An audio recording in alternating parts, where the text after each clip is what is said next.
go. So my harvest is just everywhere in this kitchen, I know. But I have got this here. So I'm going to be adding some yummies to it, and this is going to be my apple pie filling. So I'm very excited. We eat a lot of apple pie, especially in the winter, we being them. So I'm really super excited about this. So I'm going to go ahead and add some what they call cinnamon. I love cinnamon, so about half a teaspoonish cinnamon. Look at that, it's good mixing. God, it smells like Christmas. I love cinnamon in an apple pie. These apples are really liquidy. But I did add a cup of water into this so it stops sticking from the bottom. But it's short chunks, but you've got a nice sauce. So cinnamon. I will try it in a minute and to make sure it's okay. 2 tablespoons of honey. This is honey from my granddad's property. So honey always tastes different. It's very flowery honey. It's really nice. You beekeepers, I know that there's one person who keeps bees on my channel. Why is the top runny, yeah, and the bottom's like granulated? Not that I can do anything about it, I wondered. I thought it was a bit strange. I think it's quite a young hive, so that could be the reason. I don't know. But yeah, the top is runny.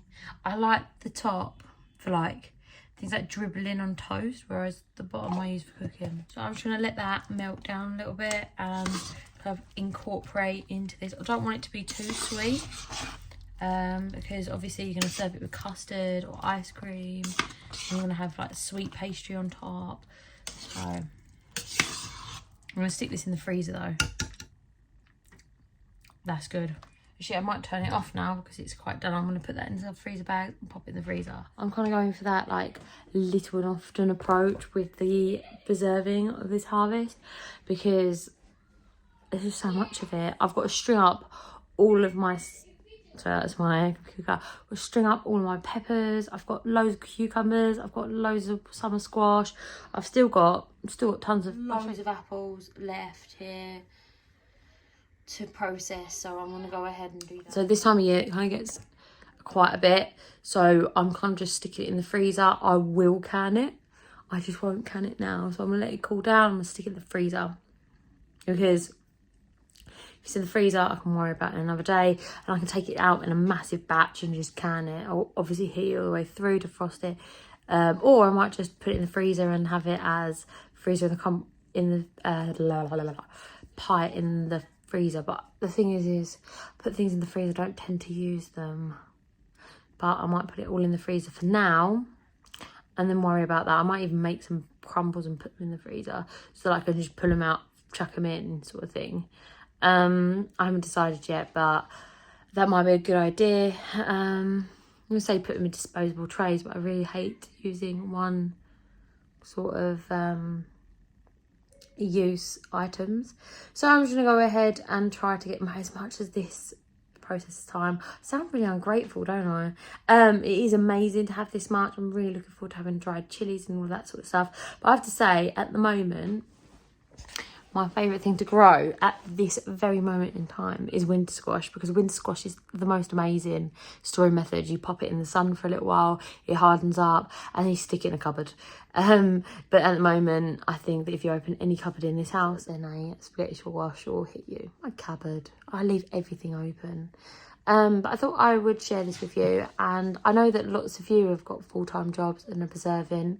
Do you find it a struggle? I love cooking, but I've just had a very long day today. But I thought I'd get it done, because if I don't get it done today, I'm going to leave it to the weekend. And the thing is last weekend I actually worked an extra day more than normal, so I didn't have as much going on. So I'm super excited for this weekend. I'm going to get everything. I'm going to get the chilies all strung up. I'm going to get all of these squashes dehydrated. So I might work on these every night, a little bit. And if I have these, I'll put them in the dehydrator because I'm going to make a batch of flour. I saw a really great recipe for bread made out of zucchini, and I'm really excited about making some of that because I was thinking to myself, oh my goodness, that'd make the best burger buns. Put like sesames on the side. Oh, just excited. I might even put poppies in because we grew some poppy seeds. Menace, leave it alone. I dropped the tripod on the floor and Bailey's helping me by eating it. Stop it. So little and often is what I'm going to be doing. As you can see, there's absolutely tons of the stuff there still, and next weekend I'm going to have even more of it, so it's really important that I keep on top of it. Leave the apples alone. Also, Bailey loves apples, absolutely loves apples, so if I don't store them, he's going to eat them all, aren't you? But I'm still super grateful that my plot friend was able to give me some, and I'm super grateful for having so much of an abundant harvest. So it is a very, very, very good, you can see there's squash over there. It's a great problem to have. It is a fantastic problem to have, and one that I always hope I have every single year from now on. But it is different when you have an allotment to when you're at home. When I was at home, I used to just, it was like, I felt like it was a lot, and it was at the time. It genuinely was at the time. But now, you can get overwhelmed with it. So little and often, and just like get through. And I cannot wait. I'm starting to fantasize now about the first frost. I'm like, oh my God, when that comes, I'll be able to rest for like months, but it's a lot of work getting there. I'm like putting loads and loads of seedlings in. I'm still planting. I'm still going to be making sure that everything's ready for when the first frost comes. And this is the final push, guys. This is the final push. Okay, we can do it. We've been planning from this since like January, so we can do it. I can do it. I believe in me. It's really difficult when, you know, you're working and all that sort of stuff. But I'm going to be so grateful that I have so much of an abundance when it comes to the winter. And I'm so grateful that my plants have done so well, because it's not been the case for everyone. And when my family are munching through these apple pies, they're going to be completely and utterly happy and grateful for them. So that's how I am. I'm really happy. So thanks for hanging out with me today, and I will see you very, very soon. See you next time. Bye bye.